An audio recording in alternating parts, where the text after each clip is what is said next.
안녕하세요. 용인제일교회를 섬기고 있는 임병선 목사입니다. 우리가 교회에서 신앙생활 할 때 주의해야 할 것이 있는데 그것은 바로 우리가 영원히 붙들어야 할 복음과 전통을 구별하는 것입니다.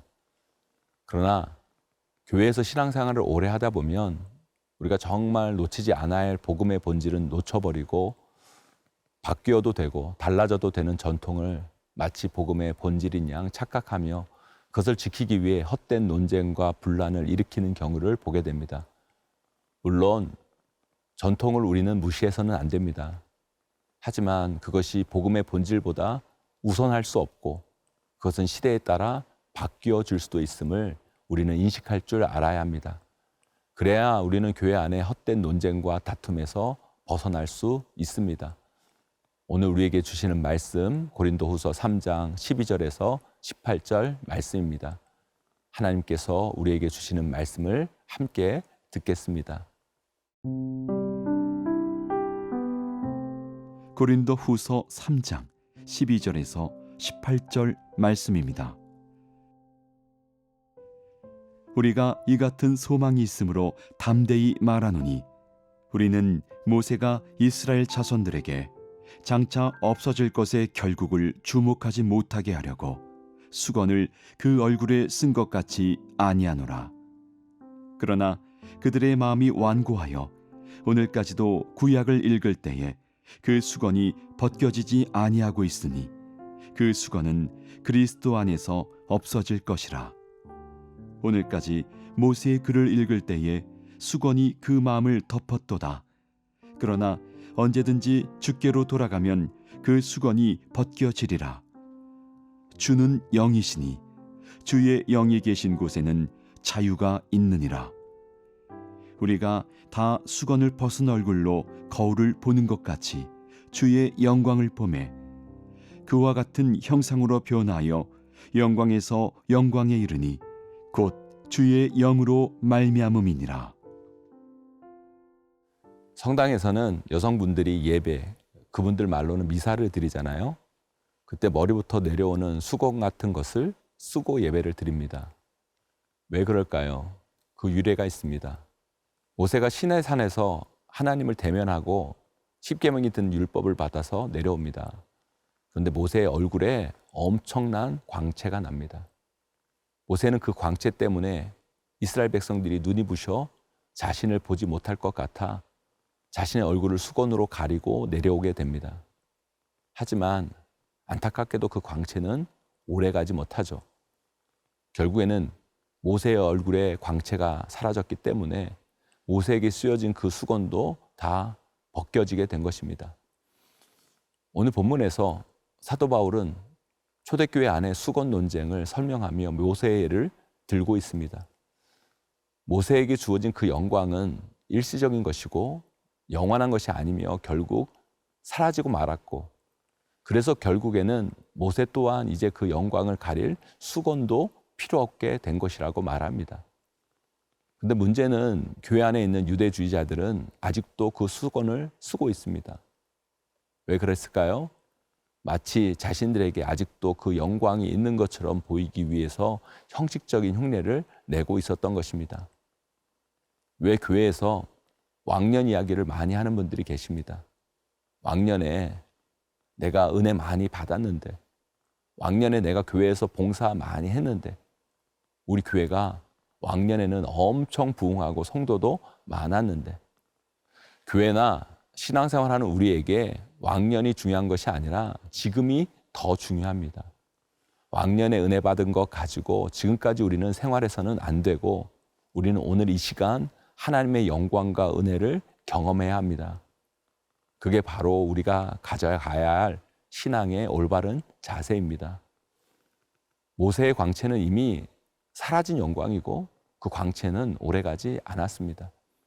하지만 하나님은 지금도 우리에게 하나님의 영광을 드러내시고 오히려 영원히 우리 가운데 사라지지 않을 예수 그리스도의 십자가 영광을 부어주셨습니다. 우리는 그것을 부여잡고 날마다 새롭게 부어주시는 하나님의 영광 안에 거하는 삶을 살아야 합니다. 그래서 그 영광 가운데 거하는 우리들은 더 이상 모세의 영광을 추억할 필요도 없고, 그래서 우리는 수건을 얼굴에 두를 필요도 없는 것입니다. 그런데 그게 마치 절대적인 것이냐, 그것을 안 하면 무슨 큰일이 일어나느냐, 야단 법석을 떠는 자들에게 그것은 하나의 전통, 형식에 불과한 것이고, 그것으로 마치 우리에게 하나님의 영광이 있고 없고를 논하고 그것을 과하게 주장하면 안 된다고 사도 바울은 지금 말하고 있는 것입니다.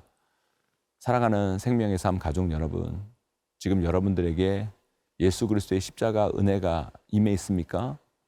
그 십자가의 은혜가 날마다 우리를 하나님의 영광으로 이끌고 있습니까? 우리가 수건을 쓰고 안 쓰고 그게 중요한 것이 아니라 진짜 우리 안에 예수 그리스도의 십자가 은혜로 인해 날마다 하나님 영광 가운데 거하는 것이 더 중요한 것입니다. 신앙의 거칠의 형식, 때로는 그것도 필요하지만 그것이 본질을 놓쳐버린 껍데기가 되어서는 안 됩니다. 늘 신앙의 본질 속으로 들어가는 저와 여러분들이 되시기를 바랍니다.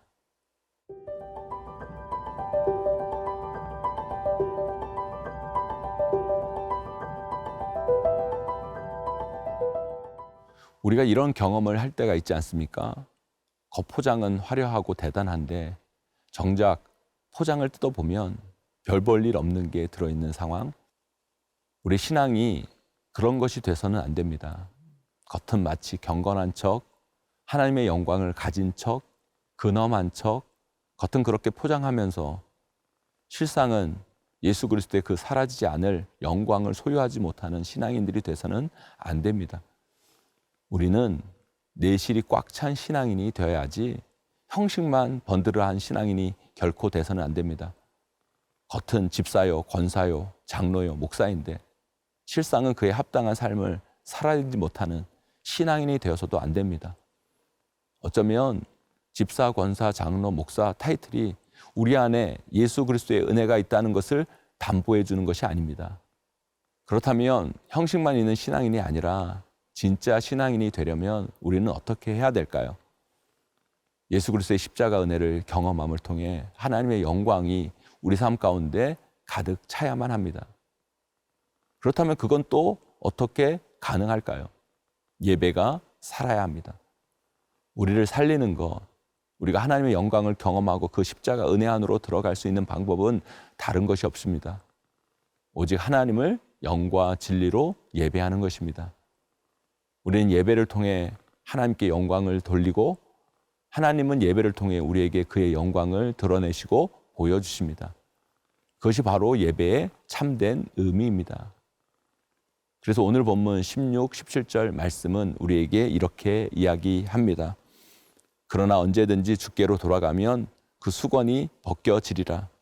주는 영이시니 주의 영이 계신 곳에는 자유가 있느니라. 주의 영이 계신 곳에 뭐가 있다고요? 자유함이 있습니다. 우리가 영과 진리로 주님 앞에 나아가 예배할 때 우리 삶에는 참된 자유와 기쁨이 있습니다.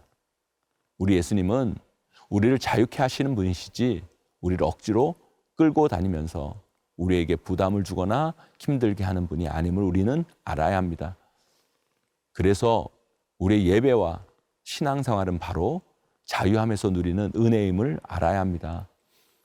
마치 사랑하는 사람을 만나고 그를 위해 시간을 들이고 헌신하는 그 모든 것이 자유함에서 나오는 기쁨이지 부담이 아닌 것처럼 우리의 신앙은 늘 하나님을 사랑하는 마음에서 출발하여 그 속에서 참된 자유를 경험해야 합니다.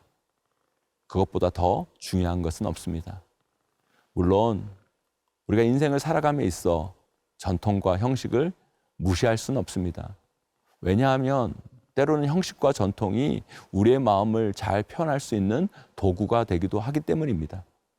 하지만 그런 것들이 하나님을 향한 우리의 사랑과 마음을 막고 있다면 우리는 단호히 그것을 거부할 용기가 또한 있어야 합니다. 사랑하는 생명의 산 가족 여러분, 저는 여러분들이 예수 그리스도 안에서 참된 자유와 기쁨을 누리시기를 소망합니다. 그러기 위해 우리에게 더욱 필요한 것은 우리 주님을 더욱 사랑하는 것입니다.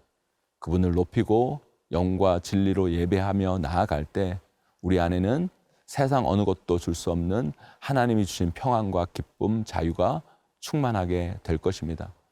그 영광 가운데 거하는 우리 모두가 되시기를 소망합니다.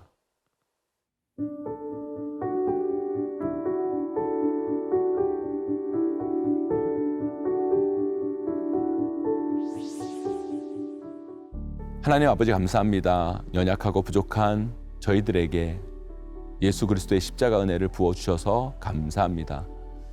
예수 그리스도 십자가 은혜를 따라 하나님 영광 안에 거하는 우리들이 되게 하여 주시고 하나님을 온전히 예배함을 통해 주님이 주시는 삶의 참된 평안, 기쁨, 자유를 누리는 우리 모두가 되게 하여 주시옵소서.